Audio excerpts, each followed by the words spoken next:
So we're here at the Camden Crawl, and I think you perform. Yeah, Camden Crawl.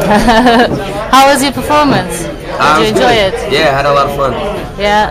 So really where did you perform? We performed at the bedroom stage, I believe, at the MTV stage.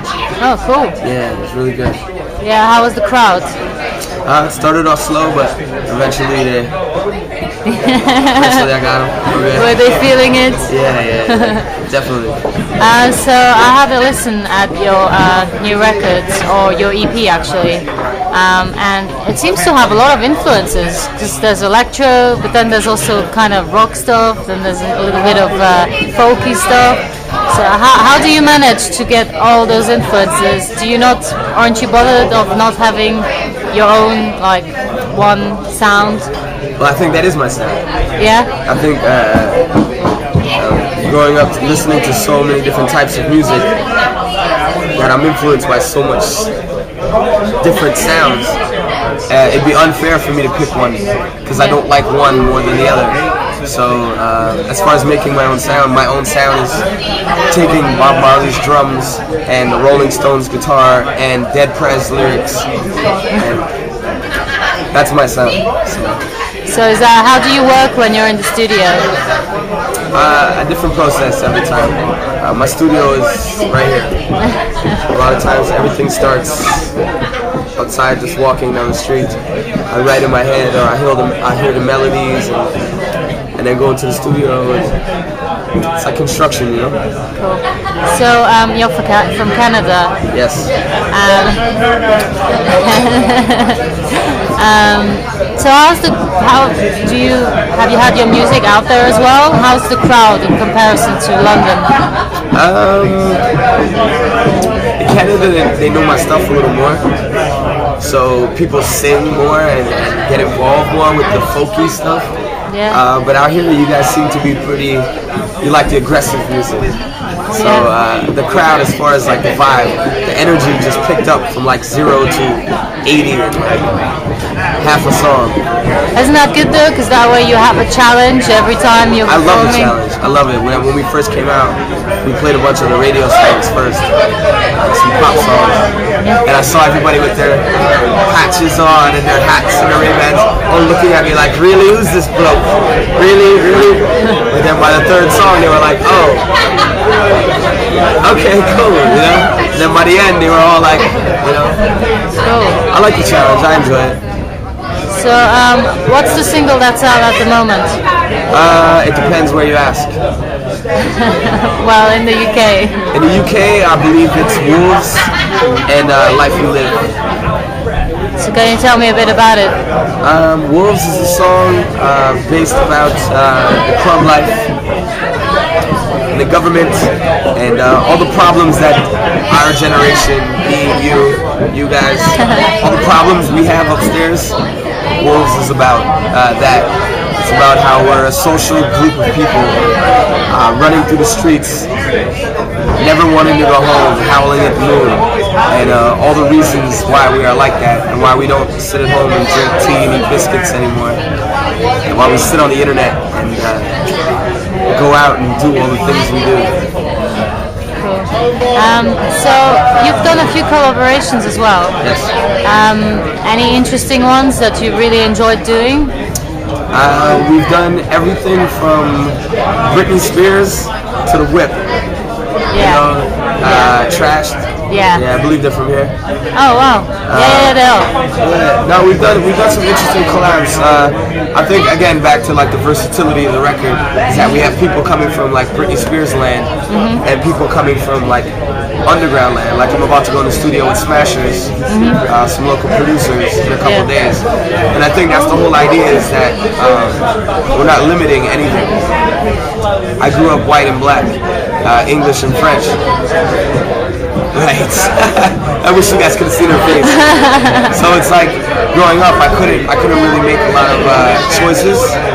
A lot of times I had to adapt, and I think it comes out of my music now where I don't want to decide, oh, I'm gonna be pop, or oh, I'm gonna be this. You know, I I do what the fuck I want to do. Sorry, but I just do what I want to do, and if it makes sense, it makes sense. Yeah. You know? Are you worried that maybe people will think, well, maybe this guy is just a little bit arrogant and thinks he can do whatever? Sure. Go ahead. Meanwhile, I'll be up in the morning doing yoga somewhere, you know. So I try and balance my arrogance with my humbleness, and bring it out as honesty. And sometimes people who aren't honest with themselves hear honesty and mistake it for arrogance. So you are on tour right now, or are you just doing festival season? I'm doing on tour in London, UK. Okay. Yeah, I have a month of shows in studio. And what's the craziest thing that's happened since you've been on tour? Here? Yeah. Or anywhere. When I first landed, I went out drinking with Third Day Syndrome. Okay. I don't know if you know them. I went out drinking with them. How was that? I ended up in a casino celebrating because I won 50 pounds, jumping up all over the place. Then I ended up at a bar somewhere drinking champagne. And next thing I know, I was outside of a Burger King arguing with somebody, playing live bongos on the street in central London. And jet lagged. And jet lagged. And no sleep. Well, that's fun. It was great. So you had a bit of a story before you started to get into music. I think you almost got evicted from your house or something like that. Oh no, almost. Oh, it happened. Yeah. So was music like your last chance, or did you always make music? How did it all happen? I worked in television. I worked behind the scenes as a camera assistant, and I was always making music on the side. And then I met these two producers in Canada. Big shouts to AG and Hans. Always bigging you up, boys.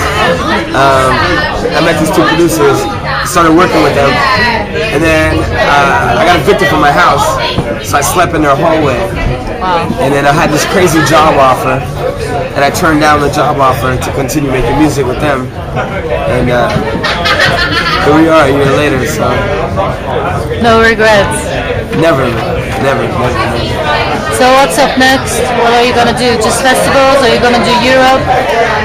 Next, I mean, we've already booked one more show since I've been here. I've played one show. I'm in the studio with Smashers. I should be working with Roll Deep, which should be great. We have, I think, 7 or 8 more shows, and I bought an open ticket, so I'm here for a month. But if it lasts longer, then I'm staying. You know. You're not planning on getting over to the rest of Europe? I want to see all of Europe. I think you're doing the Great Escape as well in Brighton. Yes. So that's a good place to basically promote new music. So far the feedback's been great. Yeah. I'm just riding with it. I'm enjoying the wave, you know. So what's the important thing people need to know about Let's Go to War? The important thing about Let's Go to War is figure out your definition of war and then fight every single fucking day for it. What's your war? I fight every day for my unborn daughter. Oh. Yeah. I'm trying to make sure that my place in the world is well established. I don't believe in politics. I don't believe in religion. I don't believe in any of that garbage. My war is every day to make sure I can make you smile and make sure Omar's happy. Cool. Well, thank you. Thank you for having me.